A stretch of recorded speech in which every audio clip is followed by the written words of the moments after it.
मैंने तो कहा था, हम लोगों ने महापुरुषों से परामर्श करके लिखा था, आपको केवल 3 दिन का उपवास करना है। आपने 11 दिन का संपूर्ण उपोषण किया।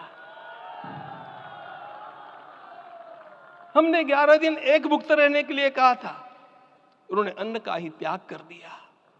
महाभारत में कहा गया है, अनशन यह सबसे बड़ा तप है, अनशन। और उसको उनके जीवन में साकार होते हुए मैंने केवल देखा नहीं, मैं थोड़ा तार्किक हूं। आपकी परम पूजनीय माता जी से मिलकर के मैंने उसको रिकन्फर्म भी किया था कि आपका यह अभ्यास 40 वर्षों का है। ऐसा तपस्वी कोई राष्ट्रीय नेता प्राप्त होना यह सामान्य बात नहीं है। वे इन दिनों में हमने कहा था कि आपको विदेश प्रवास नहीं करना चाहिए, क्योंकि सांसर्गिक दोष भी आते हैं।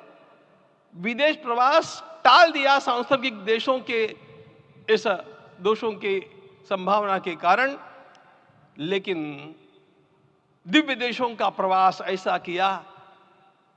नासिक से आरंभ किया, गुरुवायूर गए, श्रीरंगम गए, रामेश्वरम गए।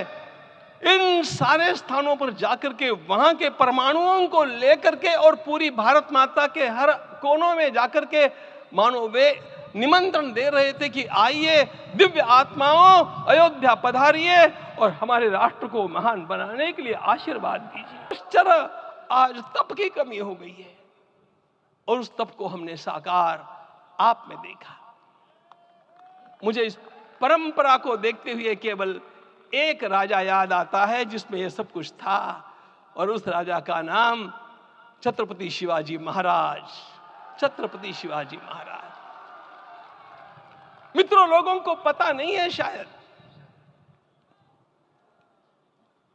वे स्वयं जब मल्लिकार्जुन के दर्शन के लिए श्रीशैलम के ऊपर गए, 3 दिन का उपवास किया, 3 दिन शिव मंदिर में रहे, और महाराज ने कहा कि मुझे राज्य नहीं करना है, मुझे संन्यास लेना है, मैं शिव जी की आराधना के लिए जन्मा हूं, मुझे संन्यास लेना है, मुझे वापस मत ले जाइए।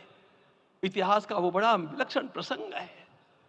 उस प्रसंग में उनके सारे ज्येष्ठ मंत्रियों ने उनको समझाया और लौटा करके लाया कि यह भी आपका कार्य भगवत सेवा ही है। आज हम लोगों को उसी प्रकार के एक महापुरुष ऐसे प्राप्त हुए हैं जिसको भगवती जगदम्बा ने स्वयं हिमालय से लौटा करके भेज दिया कि जाओ भारत माता की सेवा करो। तुम्हें भारत माता की सेवा करनी है।